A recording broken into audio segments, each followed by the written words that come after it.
Dans le cadre du suivi des patients à l'hôpital de jour gériatrique, on s'est rendu compte que les aidants proches avaient une place importante auprès de la personne dont ils s'occupent.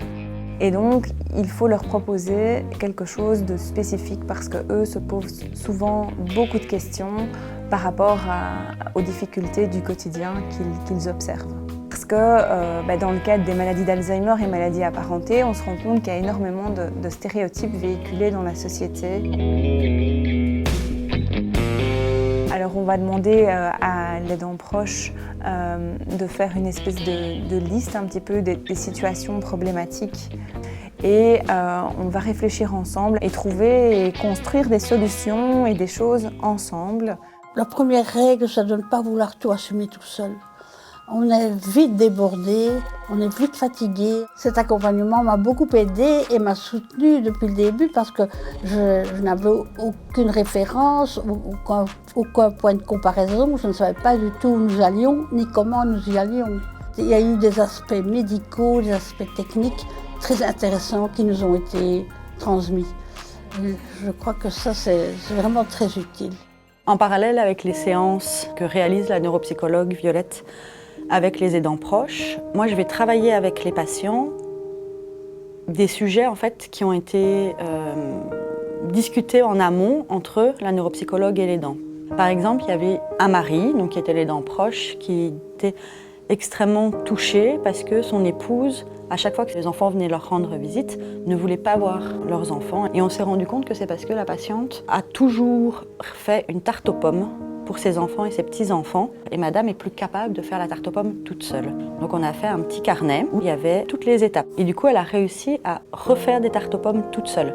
Et depuis ce moment-là, madame réacceptait et repassait un moment convivial quand ses enfants et ses petits-enfants venaient. Les moments qu'on a passés ici, qui ont été tellement utiles pour nous. La deuxième étape, c'est ce qu'on appelle les séances de groupe, où on va regrouper les aidants proches pour les amener à avoir des échanges par rapport à leur vécu de la maladie.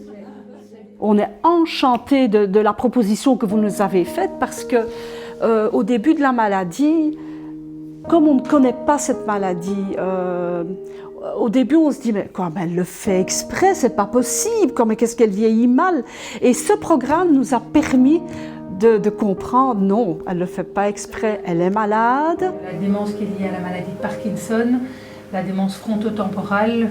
Ça nous a aussi beaucoup aidé dans les solutions face à certains problèmes et surtout aussi ça nous a beaucoup aidé, on n'est pas les seuls comme ça, quoi. Ça nous a donné une force. Un autre volet qu'on fait également, c'est on va aller au domicile des patients. Bonjour, vous allez bien? Oui, très bien, merci. Le fait d'aller au domicile permet vraiment de pouvoir peut-être plus cibler certaines difficultés, mais également pouvoir plus cibler les aides qu'on va apporter.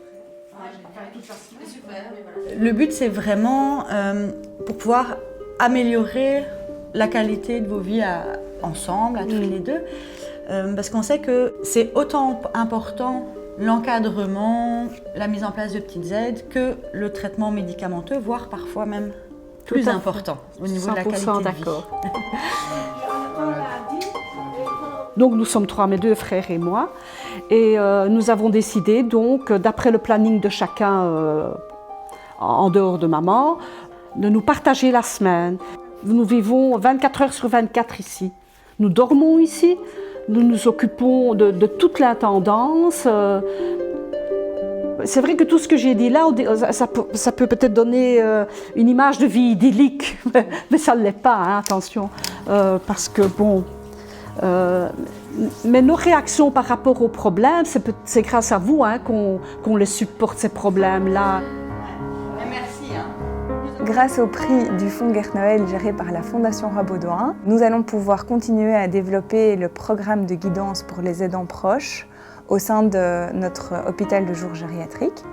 Et nous allons également pouvoir faire rayonner notre projet auprès d'autres professionnels qui ont le même champ d'action que nous.